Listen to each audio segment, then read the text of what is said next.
ना तो फिल्म का अनाउंसमेंट हुआ, ना ही उसका टाइटल रिवील हुआ, फिर भी हाइप इतना ज्यादा है कि आज रिलीज होने वाली किसी भी फिल्म पे भारी पड़ जाएगा। SSMB 29 माने SS राजामौली की नेक्स्ट बिग बजट फिल्म, जो इंडियन सिनेमा के इतिहास में बनने वाली आज तक की सबसे महंगी एक्सपेंसिव फिल्म होगी, क्योंकि 1000 करोड़ किसी सिनेमा पे वही लगा सकता है जो 2000 करोड़ कमाने का जिगरा रखता है। बाहुबली, RRR, मगधीरा सिर्फ ट्रेलर था, असली पिक्चर अभी बाकी है मेरे दोस्त। जी हाँ, एक जबरदस्त अपडेट पता चला है राजामौली महेश बाबू की नेक्स्ट फिल्म के बारे में, जिससे पूरी कहानी का आइडिया मिल जाएगा और 2000 करोड़ कमाना कितना इजी है पता चल जाएगा। इतना तो सब पहले से जानते हैं कि ये फिल्म एक जंगल एडवेंचर की थीम पे बनेगी, जिसके बारे में हॉलीवुड काफी मूवीज बना चुका है, बट इंडिया में ये सब उतना ट्राई नहीं किया गया। ये भी बताया गया था जैसे क्रिस्टोफर नोलन अपनी मूवीज में VFX स्पेशल इफेक्ट से हटके रियल लोकेशन, रियल सीन्स बनाने का ट्राई करते हैं, जैसे ओपनहाइमर में रियल बॉम्ब ब्लास्ट करा दिया था इन्होंने। ठीक वैसे ही राजामौली सर अपनी नेक्स्ट फिल्म में असली जंगल लोकेशंस और बड़े बड़े सेट्स बनाने वाले हैं और RRR की तरह बहुत सारे एनिमल्स का यूज करने वाले हैं। बट ट्विस्ट ये है, इस बार सब कुछ एकदम रियल होगा, असली एनिमल्स और एक्टर्स के साथ होगा, लेकिन लगेगा ऐसे जैसे VFX डाला गया हो, इम्पॉसिबल सिनेमा क्रिएट किया जाएगा। कुछ रिपोर्ट्स ये भी आई थी कि इस फिल्म का डायरेक्ट या फिर इनडायरेक्ट कनेक्शन किसी तरह भगवान हनुमान के साथ भी जुड़ा होगा।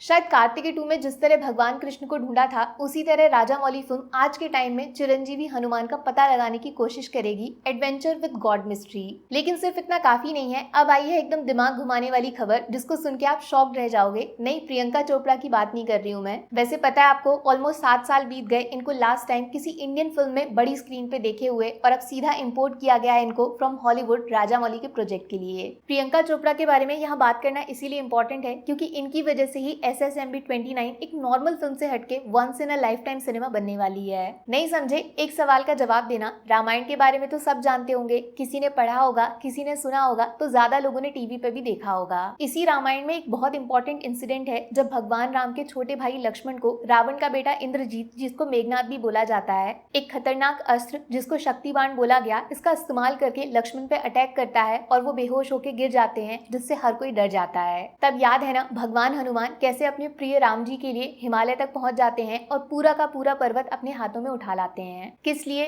बोलो बोलो। संजीवनी बूटी के लिए, एक ऐसी जादुई दवा जिसका इस्तेमाल करके लक्ष्मण को जिंदा बचा लिया जाता है। रामायण तो खत्म हो गई, लेकिन आज के जमाने में भी कुछ लोगों का मानना है कि वो संजीवनी बूटी दुनिया में सच में मौजूद है, बस उस तक कोई पहुंच नहीं पाता। लेकिन राजामौली पहुंच गए हैं। जी हाँ, इसी संजीवनी बूटी के अराउंड SSMB 29 की पूरी कहानी को तैयार किया जा रहा है। अब समझ आया कैसे जंगल एडवेंचर को भगवान हनुमान से जोड़ा जाएगा। खबर ये है कि प्रियंका चोपड़ा का जो कैरेक्टर है वो एक साइंटिस्ट का होगा और एक दुनिया बदलने वाले एक्सपेरिमेंट को करने के लिए इनको संजीवनी बूटी की जरूरत पड़ेगी, और ये संजीवनी बूटी लाने की जिम्मेदारी सौंपी जाएगी अपने फिल्म के हीरो को। इस कहानी में एक फेमस ट्रैवलर हो सकते हैं जिनको शौक है हिस्ट्री के बारे में पता लगाने का। सिर्फ संजीवनी बूटी नहीं, इस फिल्म में हमें माउंट कैलाश के बारे में भी दिखाया जा सकता है, और अगर आपको नहीं पता तो ये भगवान शिव का घर माना जाता है। बहुत सारे रियल इंसिडेंट्स हुए हैं जिसमें लोगों ने कैलाश तक पहुंचने की कोशिश की है, लेकिन सिर्फ एक आदमी है जो ये कर पाया और वापस आते ही वो पागल हो गया था। साइंटिफिकली भी माउंट कैलाश को पूरी दुनिया का सेंटर पॉइंट बोला जाता है, मतलब जहां से दुनिया शुरू हुई थी, इसीलिए यहाँ पे टाइम बहुत अलग तरीके से चलता है। देख रहे हो, सिर्फ 1 मिनट में अगर मैं आपको इतना इंटरेस्टिंग कंटेंट बता सकती हूँ, तो SS राजामौली के पास कितना बड़ा खजाना है अपनी नेक्स्ट फिल्म में लोगों तक पहुंचाने के लिए। बाहुबली हो या फिर RRR, इन सब फिल्मों की कहानी टोटल फिक्शनल थी, बट SSMB 29 अपनी हिस्ट्री से जुड़े कुछ रियल फैक्ट्स पे बनाई जाएगी, जिसमें मॉडर्न टेक्नोलॉजी का तड़का लगेगा। फिल्म में महेश बाबू लीड हैं, पृथ्वीराज भी इंपॉर्टेंट रोल कर रहे हैं, प्रियंका चोपड़ा होंगी और एक स्पेशल कैमियो जिसमें ऋतिक रोशन का नाम लिया जा रहा है। अगर ये फेस ऑफ इस फिल्म में राजामौली ने सच कर दिखाया तो मान के चलो 2000 करोड़ इनके लिए बाएं हाथ का खेल होगा, क्योंकि नॉर्थ साउथ दोनों मिलकर इस फिल्म को सेलिब्रेट करेंगे। मुझे पता है आप बहुत एक्साइटेड हो, मैं भी, लेकिन सच बोलना, क्या महेश बाबू का पैन इंडिया डेब्यू सक्सेस होगा या फिर सिर्फ राजामौली फैक्टर को इस फिल्म का क्रेडिट मिलेगा? कमेंट्स में सिर्फ सच बोलना।